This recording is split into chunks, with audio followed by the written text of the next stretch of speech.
It's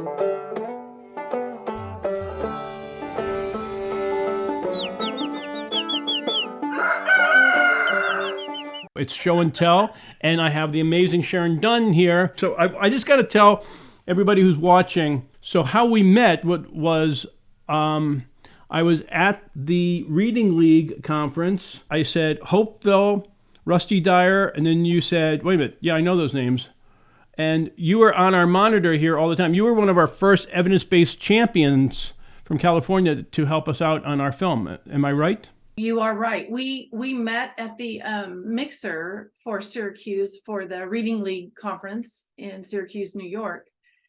And you were quite the talker. And when we got to talking about my school and that we can prevent reading failure, I found out you're doing a documentary, and I'm like, oh, this is awesome because we can prevent reading failure. And we did it at my school. And then you asked me all kinds of questions about my school and what we did. And then I said, I'm presenting. I think I was presenting the next day, and you came to the presentation. And then I also introduced you at that mixer to Dr. Roland Good, who was the co-creator of Acadian's assessment, because it was life-changing at my school. And he was in the presentation, and you filmed part of the presentation, and it was a serendipitous moment. I really loved it. Well, I mean, I feel like James Bond when I meet Dr. Good. I mean, guys like me, I always meet Dr. Evil, Dr. Bad, but Dr. Good, man. He is Dr. Good. He is good. He's done good. Oh my goodness. Without accurate assessment data, we don't know if we're on the right track. What he has created, it's truly life-changing for districts, for principals, for teachers, for students to know how close they are to becoming a proficient reader. So when I met you, you were presenting. Who were you presenting with? You were presenting with your first grade teacher. I was Diane Bryson, and also Dr. Stephanie Stoller, who was, when I met her, she was an assistant researcher for Acadians, Dr. Good's right-hand person, and she trained me in Acadians for my school district. And I would be able to call her and say, what does this mean? How do I interpret this data? She kind of was my go-to person during my journey. And now she's out on her own with the Reading Science Academy. And she's just like, she helps hundreds and thousands of people to do what it takes to learn about the science of reading and assessment data and what we can do with MTSS.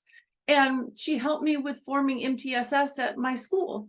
And then my first grade teacher was one of my first leads to jump on board and like, okay, here we go. Because honestly, at the school site, when I realized the aha moment, the seminal moment of that data, that Acadians data telling me, how can our kindergartners at a high poverty school, 88% poverty in Bakersfield, California, we had 70% Hispanic, 14% African American, about 28 to 30% EL. How can they start kindergarten about 36% proficiency in reading on course at the beginning of the year, but in the year at 28%? Go lower. And we had really good kindergarten teachers. They were wonderful. Wait a minute. How we got here. This is the craziest thing in the world, because I was just talking to Donna yesterday, and yes. And Stephanie Stoller is also going to be on our podcast. I mean, it's all of these. You are the guys. He might be Dr. Good, but you guys are the do-gooders. You're changing the world. You're revolutionaries. But I mean, you're hanging out with your first grade teacher. I mean, is she your first grade? Is she just in your team as a first grade teacher, or was she your actual first grade teacher? When you were in first grade, was she your teacher? No, she was not. No, she was my I was wondering how they did that. Loudon Elementary. Yes. You fooled me. Okay, now I know. Yeah, she was my lead. And so it was such a treat to be able to speak to the audience in Syracuse, and we had a packed ballroom. I mean, it was a surreal experience to be with my mentor, Stephanie Stoller, and have one of my first grade, one of my teachers from my school present the transformation that happened at Loudon. And if we can prevent reading failure, so can everyone else. Well, that's And the thing. You're known for turning a school around. I mean, you're kind of famous now, right? You are. no, Yes, you are. No, no. you are. You are. You say not, and I say, oh, then we, you are. So you turned a school around. So, and when we made the film Hopeville, we believed if one school can do it, two schools can do it. If two schools can do Right. it, four schools can do it. And that's what you're doing out there independently. You're also using the science of reading, um, because it Well, works. So tell us how did it happen? So yeah. so wait a minute. So So tell us how it happened. You walked in there, and what's going on with your numbers before you turned it around? How do you turn a school around? right. Okay. Good question. Because I didn't know, Harvey. That's what I'm saying. If I can do it, I did know enough about the five big ideas of reading that you've got to have the phonological awareness, phonics, and then you've got to have vocabulary and oral language, and then that oral reading fluency to result in comprehension. I knew enough about that. And then with Acadians being such an accurate assessment, I said, we are in trouble. This ship is really sinking fast. And I had to change. I didn't, it's the tyranny of these are kids' lives at stake. And the buck stopped with me. I was a principal. Fortunately, my district allowed me to kind of forge a path without them. And I was able to, as I said, bring on Acadians. I was able to bring in 95% group that helped me. That was I met Dr. Susan Hall at a national Title I conference, and she's the co-creator of 95. But she was a national letters trainer. She was one of the small group with Dr. Louisa Moats. Talk about the science of reading. And it wasn't even a term when I was in the middle of this journey at Loudon Elementary. It wasn't even a term yet. It was like science-based research or something like that. And so I was lucky enough to meet Dr. Susan Hall, and she had created these materials and processes to really target that instruction based on the science of reading foundations, and that we had continuous professional development. And I didn't know everything. That's the thing about leadership. You grow into being a leader. As Jim Collins says in his book, Good to Great, you grow into that. I know that General MacArthur, he references this in some of his videos, that I'm going to mess this up because I've got to read it, that leadership is the art of getting people to do what must be done. And with reading and kids, we have to make sure they're proficient readers in all aspects, and writers. And the goal is like, we have to know what must be done and then make sure it's right, and then get people to want to do it. And then it's the art of growing into being that leader. So I didn't know everything. I learned in my journey. I grew as a leader. That continuous 3 times a year professional learning with Dr. Hall and her consultants with 95% group, it was transformational. And there were teachers that were upset. They didn't want to be on that journey. They wanted to close their door and honestly do whatever they wanted. And we weren't meeting the needs of our kids, but the data, that accurate data, showed, okay, well, when we change our instruction and we truly target the needs of our learners, the red kids get less red, the yellows go into green, the greens get blue. I mean, for general purposes, our kids were starting to move. And it didn't happen overnight. You have to stay the course as a leader. And there's pushback. It was the most difficult thing I've ever done in my entire life. It was tough because I was getting shots from CTA. Teachers were against me. And there were some that, many that left. And then I was able to hire from other districts and kind of build a coalition. But my leaders that stayed with me, like Diane Bryson, Morgan Patrick, Yolanda Horn, Lisa Gaines, Ian Elliott, Rebecca Lopez, they were my pillars of strength, and we moved the school forward together, and I learned along with them, shoulder to shoulder. And we grew in our knowledge, and it took about 4 years, maybe 5, to really turn that school around, where when we have 28% at the end of the year in kindergarten not meeting proficiency in reading, to have, get this, 6th graders, 93% of our 6th graders could read accurately and fluently with connected text. going into junior high in the middle of the year.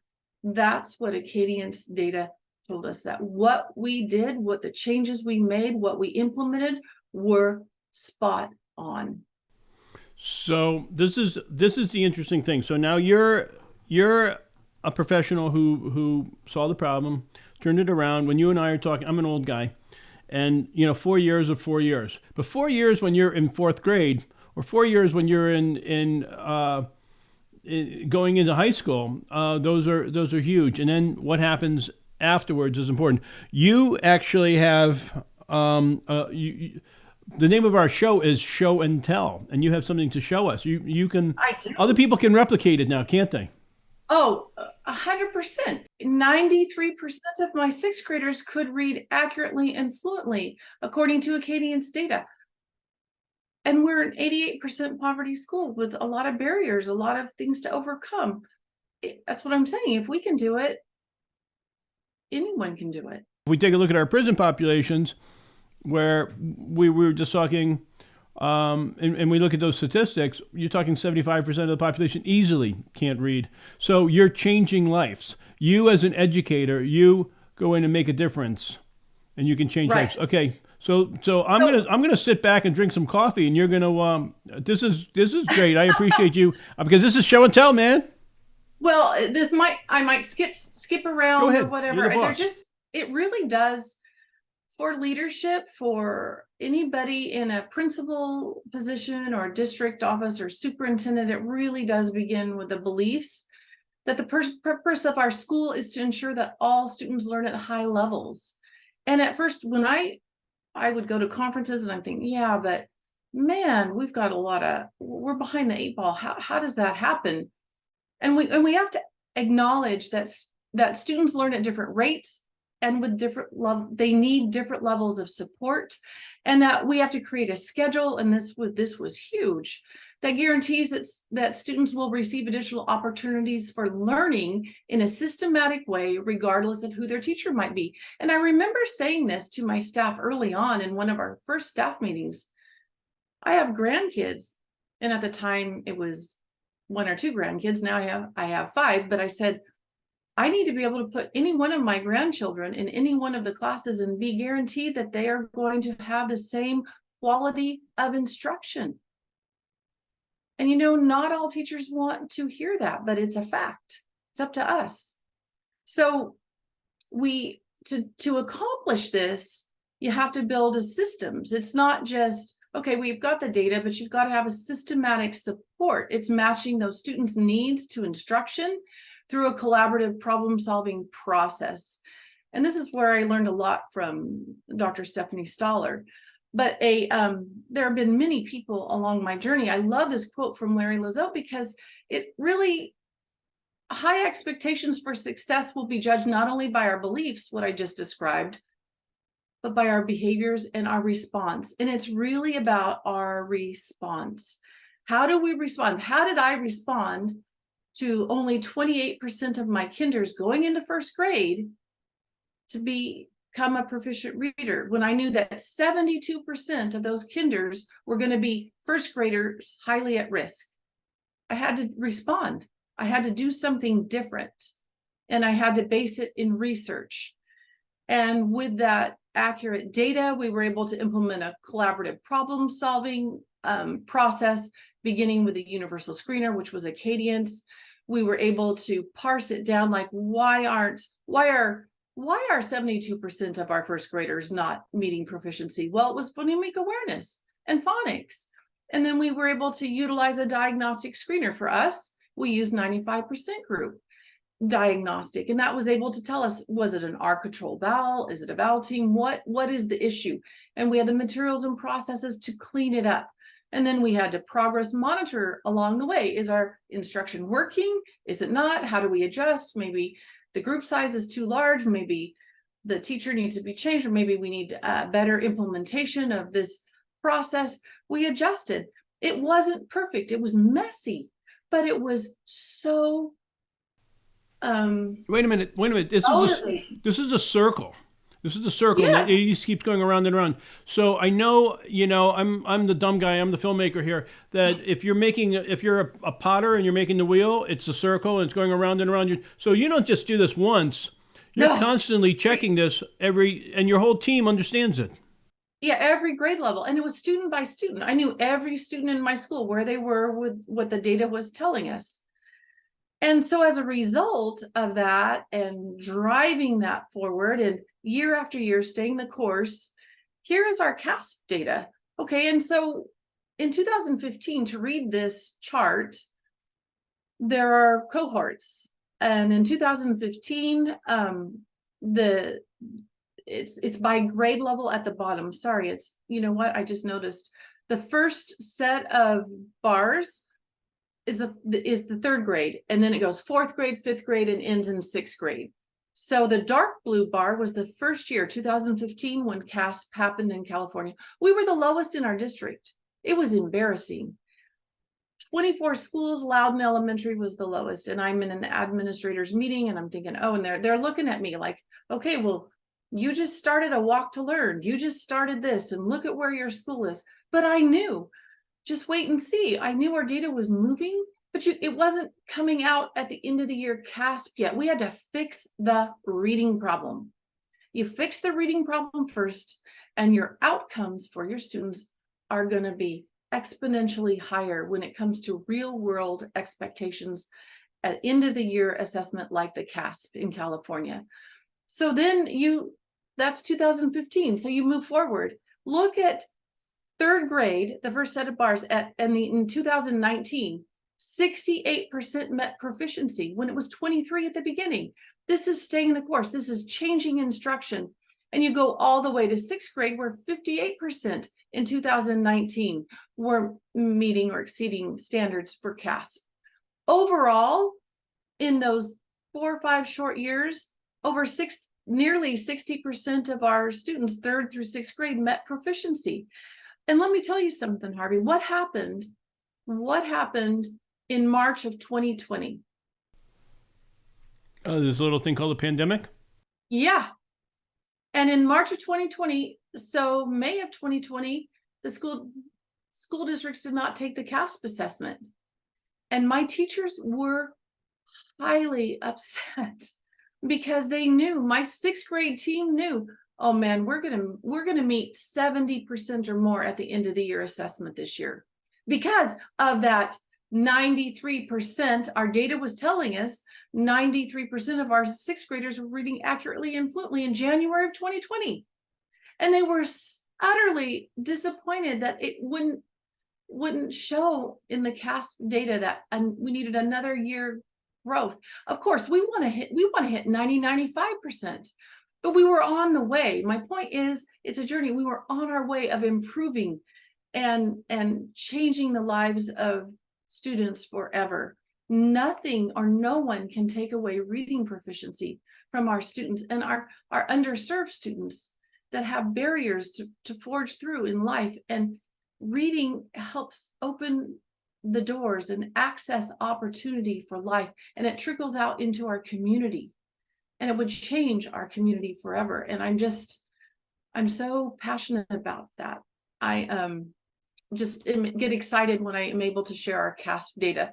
So this is the actual data from Acadians. But Sharon, am I going to just, I'm going to play the devil's advocate. I'm Board of Education someplace, and or I'm school superintendent or principal. This just costs too much money, to do this. Right. I mean, I understand you're a do-gooder and you want to teach kids how to read, but I mean, this is really hard. You had some teachers leave, as you said. Why? It just costs too much to be able to pull it off. No, well, so you have to look at, let's line up the kids. Let's look at the photos of our kids in the underserved, impoverished schools that serve impoverished students. Is it too much money? Where do we draw the line? What's the purpose of schooling? If they can't read, if they can't access print and read proficiently, it's a disservice. Shame on us. It's malpractice. That's the number one job of our schools. Our parents entrust us with this. They believe that we're going to teach their kids how to read. And special ed placement is off the charts because, oh, well, they can't read. Let's put them in special ed. Special ed doesn't wave a magic wand. Kids learn to read in the same way. And it's up to us to have our core tier 1 instruction and our tier 2 instruction intervention meet the needs of our students, where we can get 93-95% of our kids reading accurately and fluently. It's our job. Yeah, it may be expensive, but you know what? Thank goodness with my school, and I had a large enough district, I was in charge of my Title I budget and my principal's budget. And I just went through that budget with a fine-tooth comb, and I set aside what wasn't working, what do we not need. But I knew we needed professional development. Professional learning is expensive. I put all my resources into that because we had to create leaders. We had to create teachers that knew how to teach reading because they didn't get it in their colleges or universities. And I had to create that on my campus to give them the knowledge and understanding that they needed. And I learned right along with them. And so that it's not you can't put a price tag on kids. That's our job. And so there's plenty of money, especially in California, to reallocate, to really streamline what's important and what's not. And let's get this fixed. And it's not to say math is not important. Of course it's important, but our math scores went up with our reading scores because they could access that math. It went hand in hand. And you know what else? When we created accurate readers, the behaviors went down. And it was such a pleasure to walk around campus because our kids, you could see it. They felt empowered and they were making achievements that they'd never made in their life before. And we had 10, 12 different school districts from up and down the state visit our school to see what we were doing. I would just talk about it in conferences I would go to. I wasn't a speaker then, but when I would attend conferences for learning, I would share, well, this is what our school's doing. And they would come and see in droves. They would come to Bakersfield, spend the night and go through our school, sometimes 2 and 3 times. It was truly profound. Here, put yourself on big screen, or you can talk to me about this. But I want to see you on big screen when you're talking about all this because you're passionate. I hope so. But back to your point, we can't afford not to spend money on our kids in helping them learn how to read proficiently. I'm not talking about reading basic level, proficiently. Well, they'll be able to tackle an end of the year assessment and know what that's all about. And like at Loudon, our kids were excited for the CASP. They didn't dread it. They wanted that end of the year assessment because they want to do better than last year. They knew that they were in a better place and they wanted to see their end of the year scores. It was unbelievable. So at our school, another point, Hattie's research, unbelievable. His research, but this is a little synthesis of his research, collective teacher efficacy. It's a 1.57 effect size. That was Loudon Elementary. Each grade level planned together. They created that collective teacher efficacy because of the systems and procedures we put in place with that collaborative problem-solving cycle. They shared students. We had 2 walk to learns. We had a schedule with our paraprofessional aides, and we had small group instruction targeted. It was truly textbook. It was truly a textbook case of collaborative problem solving. Collective teacher efficacy. And then response to intervention. Well, now it's MTSS. When it comes to reading, it truly was responsive to intervention and instruction. We targeted the needs of our students, and that's a 1.29 effect size. And then direct instruction. And I can't say enough about letters training with Dr. Louisa Motes and Dr. Susan Hall. That was one of those initial national letters trainer, and she co-created and developed 95% group that was just profound in changing our students and the ability to read. and I didn't even know about the quote unquote science of reading at the time, but I knew research and I knew enough that this was the real deal and this would change our students' lives forever. I didn't have all the answers, and I needed support. I needed to get with the right people and do the right thing, and we were able to accomplish like 3 of those big items that John Hattie points out that will change a school, and it did for us. That collective teacher efficacy, it's the staff's shared belief that through their collective action, they can positively influence student outcomes, including those who are disengaged and disadvantaged. And that's where we were, and we had to pull together, and we did. And that's where it was a privilege to present with Diane Bryson, my first grade teacher at Loudon Elementary, to have her speak of the profound changes. I'm just not making this up. I have a real person, a person who was with me along the way in that journey, and she could attest to the fact. So there's another thing I want to share with the Wallace Foundation. They talk about the principal and the effect that a principal has in the school system. And I found this out through this journey, is like the principal's the linchpin. It's wonderful if your district's on board with you, but if you're alone and you're on your own, and I was kind of pioneering this path, I was alone. And it's so true what the Wallace Foundation has said. An effective principal, the impact is stronger and broader than previously thought, making it difficult to envision a higher return on investment in K-12 education than the cultivation of a high-quality school leadership, according to the research synthesis. So the reading gains from replacing a below-average principal with an above-average one would be larger than approximately 50% of the effects on reading achievement of various educational interventions in 747 studies. The principal really is the linchpin and leads the way in creating this change in reading outcomes. It's difficult to envision a higher investment or with a higher ceiling on its potential return than a successful effort to improve principal leadership. And that's where districts need to really take note. It's just finding the time. The principal is in charge. The principal has control of removing the barriers, of really providing that professional learning to learn alongside the teachers of what is the science of reading and how do we change things.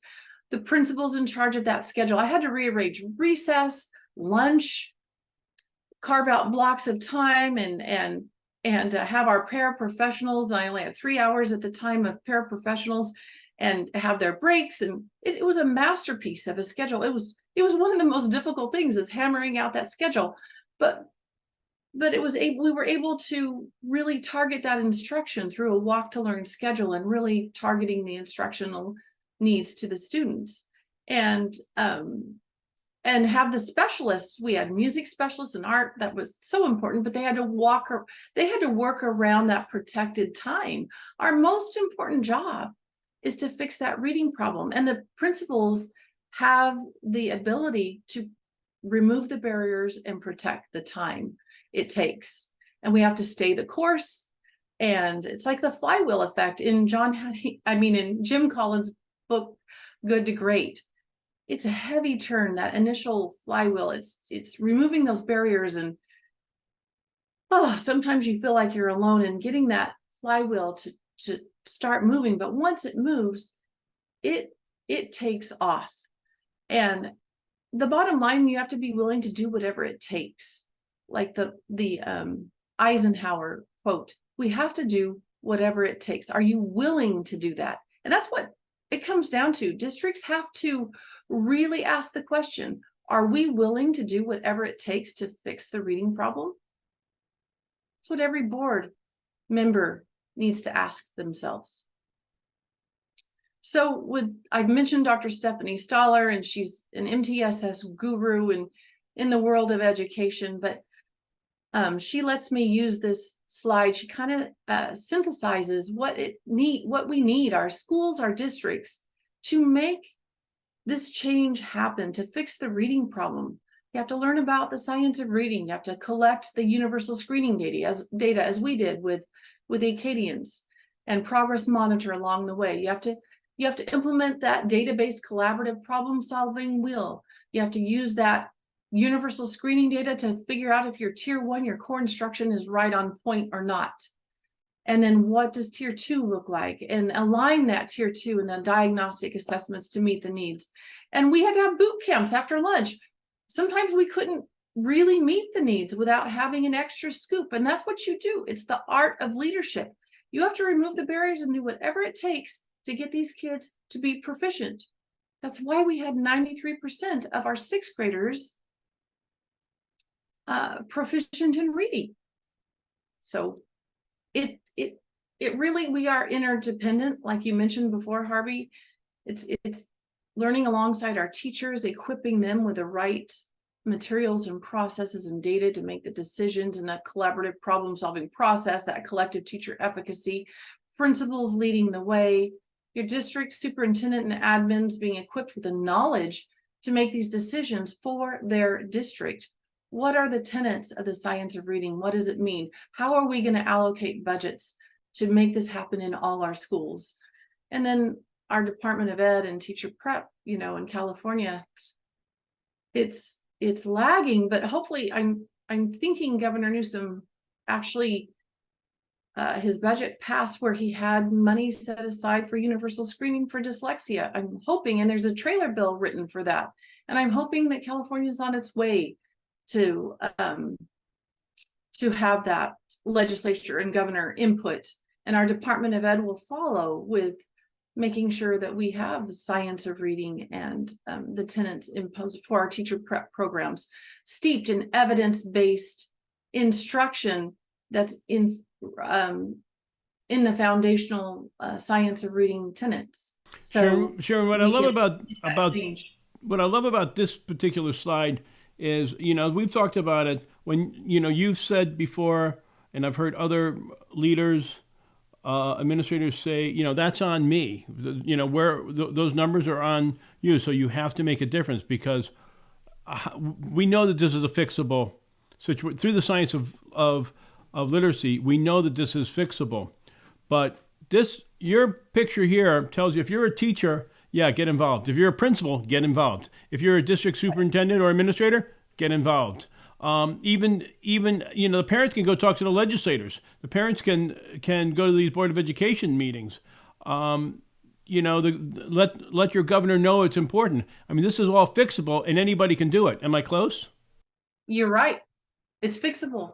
That's right. Even if your legislature isn't where it needs to be, even if your district admin isn't where it needs to be, the principal can make the difference in their own school. And if you feel like you're talking and relating to deaf ears, if no one's listening, you make the changes you can make. You stay the course, because kids' lives are at stake. You have to be relentless. It's those organic conversations.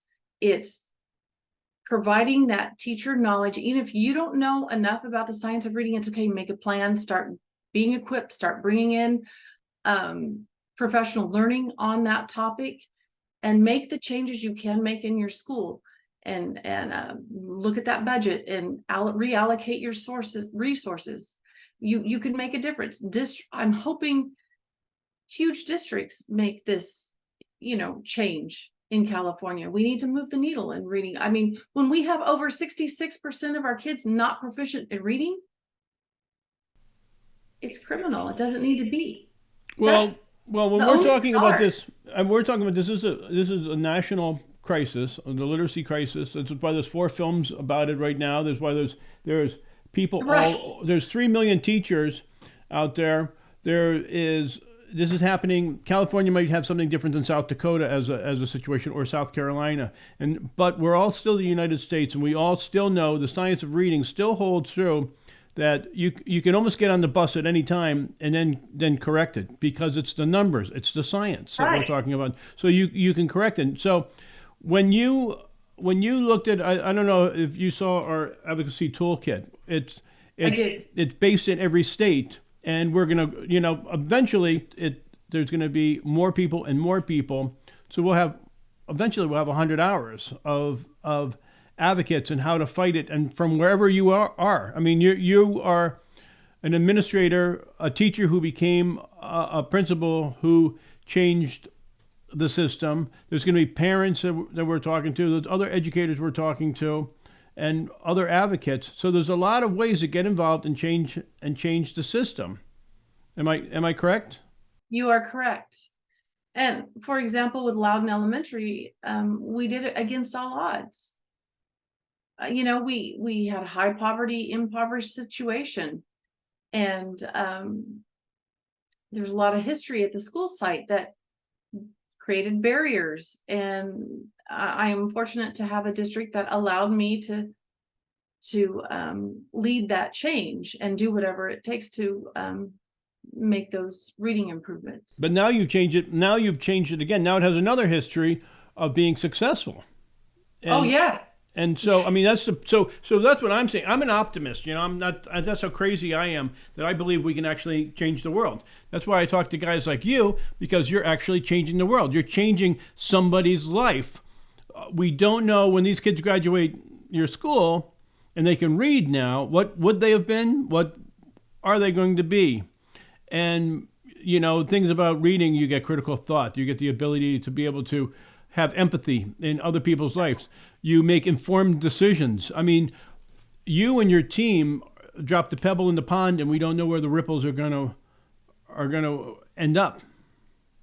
Absolutely, that ripple effect is huge, and it's all about equipping kids to access opportunity, and they do that through proficiency in reading. Changes the world. It's going to change our community, but it's going to change our state. I mean, it ripples. Just think of the ripple effects across the nation if we were able to get and open the eyes and equip our administrators and our teachers to fix the reading problem. Imagine what could happen. Okay, I love that. I'm going to imagine, and you're going to help me imagine, because you're a change agent. You're like kind of the fairy godmother, principal change agent. So you got that magic wand in your hand, Sharon. You got that magic wand. Now, who would you like in the audience? Who would be best served by sitting down in that theater, watching the film? You got that magic wand. Who is in the audience? Who would get the most out of it? Our governor and Tony Thurmond, State Superintendent of Public Instruction, our legislators, other principals, the largest districts in California, to have them, some of their change agents, in the audience or across in any screening you have, all of that, because we're interconnected. The Department of Ed, anybody in charge of teacher preparation, and how do we align it with the science of reading? And it's on that circle. We're all interdependent. That's who I'd want in the audience, because we can make this happen. That's beautiful. From your lips to God's ears. Okay. So in closing and wrapping up, what haven't we talked about that the audience and I and everybody else who's watching this needs to know? What do you want us to know? That it can be done. We can fix the reading problem. We have to start, make a plan. It's messy. You may feel like I'm not making any headway. You follow the data. The data always tells a story, but you have to have the right type of data. Accurate, evidence-aligned data that will show you if a child is becoming a proficient reader or not. Honestly, it's what I shared in the slides. It's kind of a recipe for success, and it's a very simplistic view. However, if you stick to those tenets that I shared, you will make a profound change in your school or district, and you will begin to improve reading outcomes. But you have to stay the course. Another shiny thing will come along, or this or that. make a commitment, stay the course, stay with evidence-based instruction founded in the science of reading, and you cannot go wrong. It's the data. It's in the It's numbers. data. The data tells the story in every state, in every school district, in every school. The number one question to ask, are you willing to do whatever it takes? And I know you're gonna, it is hard. I heard what you said. It's hard. You made a master schedule on something that when it's said and done, we spent a year in a classroom and we would see the reading specialists and the reading facilitators working with the teams. But the key word is the team. It's not like the teacher that goes in the room and closes the door. Well, this is what they taught me. I learned this back in school, or I learned this from such, and I'm doing okay. And they are doing okay, except they're getting a third of the kids are, and the data is those kids are going to learn anyhow. Right. Exactly.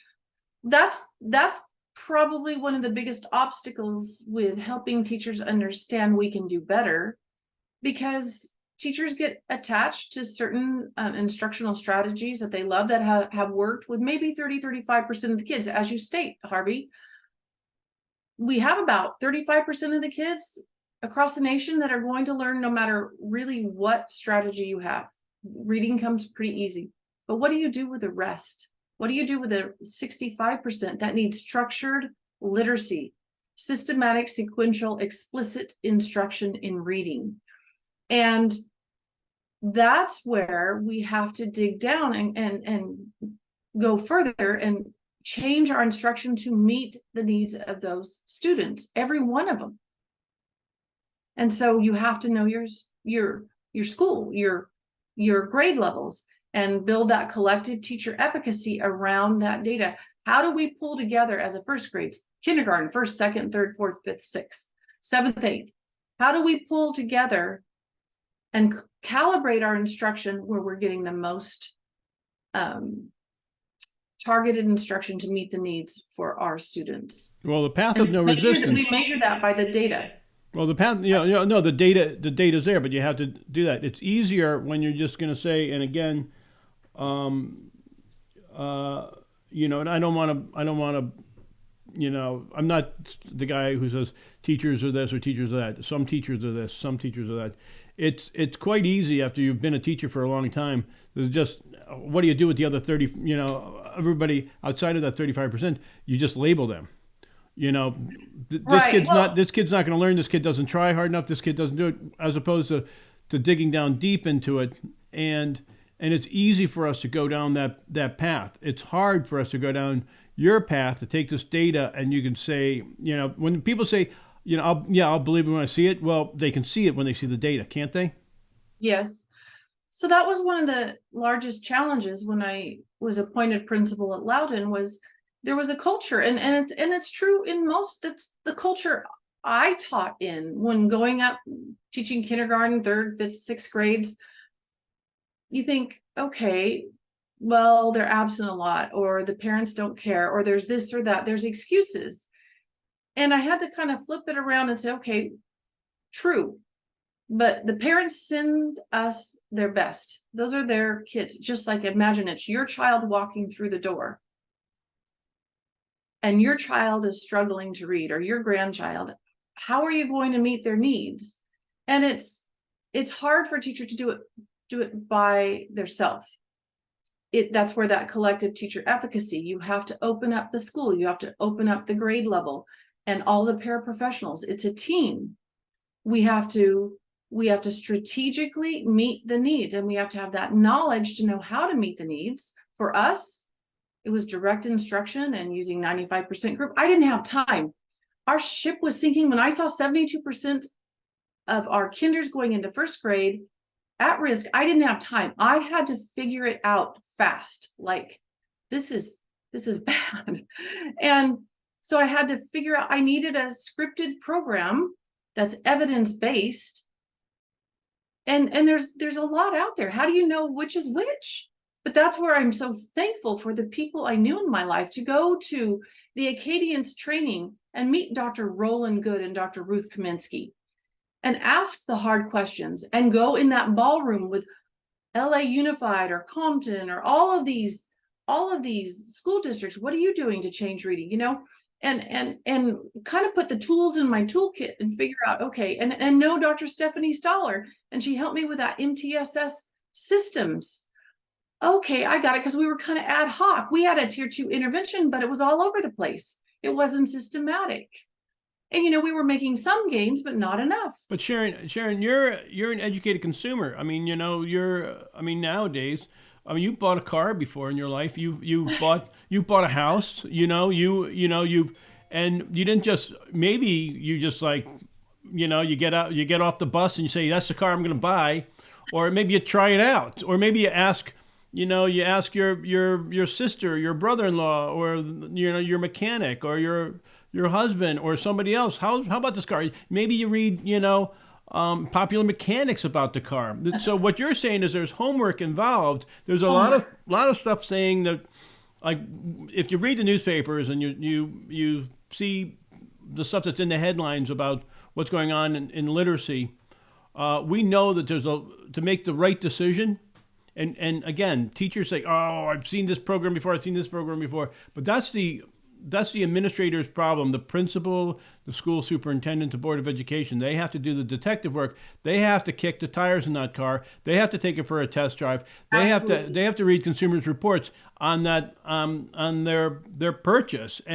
But mostly, I think what you're saying is numbers. In this case, numbers aren't lying when we're looking at these kids. And Right. we're seeing where these kids, can they read or can they not read? There's a test.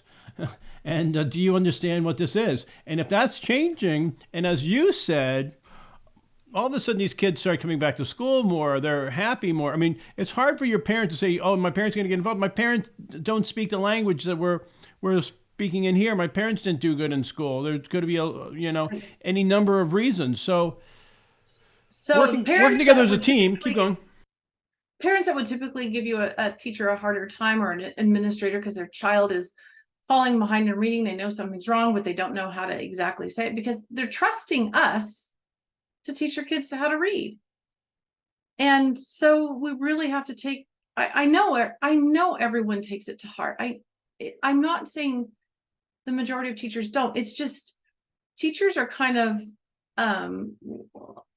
alone, and if their administrator is not on board, the administrator holds the key to put the systems in place and to equip with the right assessment tools and curriculum and the learning opportunities, the professional learning. So when we I don't know where I was going with that, Harvey. I lost my train of thought, so please don't put that in there. But one thing I want to say is you mentioned a consumer report or something. I love, just as our experience in Syracuse, New York, the Reading League summit. It was profound. The Reading League, Dr. Maria Murray, creating that coalition, that league, to help administrators and teachers across the nation, across the world, really define what is the science of reading, what is it not. And their whole booklet, I have it right here. This is our resource for districts and principals to make the changes they need.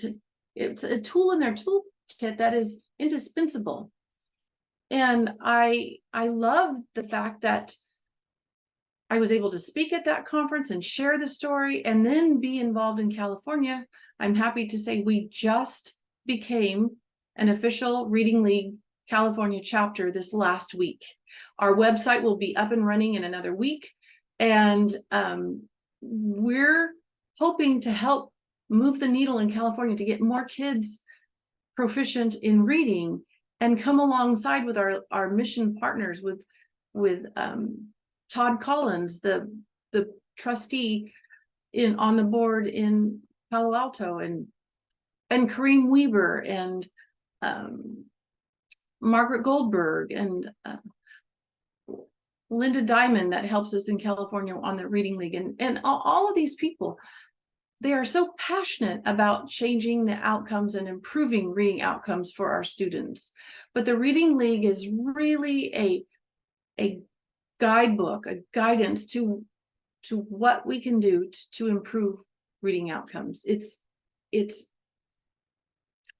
our filter, because there's you Google things, it's like drinking out of the fire hose. You can get a webinar every 10 minutes if you want to on people claiming this or that in the science of reading, but how do you know it's the real deal? Well, that's where the Reading League, this is the tried and true. This is tried and true. This is what you should sift all your information through to help you know if you're on the right track or not. The gold standard. The gold standard. That's exactly it. Well, we talked about this that the years ago there was there was a guy by the name of Orton, there was a guy by the name of Gillian, and they get together, and one does science and one does education, and then eventually what happens is they get this organization going, the Orton Society, which becomes the International Dyslexic Association, which works out for 20% of the population, maybe 20% of the population, but you can start using the science of reading, teaches these kids how to read. So it begins to start picking up track. Now, when they became this International Dyslexic Association, there were still researchers and still practicing. They didn't get involved in legislation. That's where decoding dyslexia comes in. Now you get these parents that are getting involved, and they're going to the legislation, and they're going in rooms that they would take the researchers in with them. They'll take the educators in with them with the data. But so now you get this whole entire momentum of stuff, and then along comes the Reading League and the 95% group and everything, and Donna's group, which has the longest name in the world. The science of reading of everything I didn't learn in school. College. So they all begin to serve. One is serving the educators in one way, and then another one is as you said, a league where they're coming together. So all of this together, this is the drumbeat. And everybody comes and goes to these conferences, and there's this thing called the internet everybody uses now, and they go back and forth, and they find out, we have this problem here, we have this problem here, we have the same problem here. Because years before decoding dyslexia, people, they made it like, hey, we're going to talk about, they did that to you in school, they're not letting you talk about this. Now everybody's talking about it. Now we realize, we see the numbers, and we see where we are as a nation in our education, and here's the beautiful part. Everybody can get involved, and everybody can get involved wherever they are. That's why I love that circle thing that you had. They're all going to be able to get involved from where they are exactly today. Exactly right. Today. They just have to look and see where they're going to get on, and they can bring about change. Absolutely. Beautiful. 100%.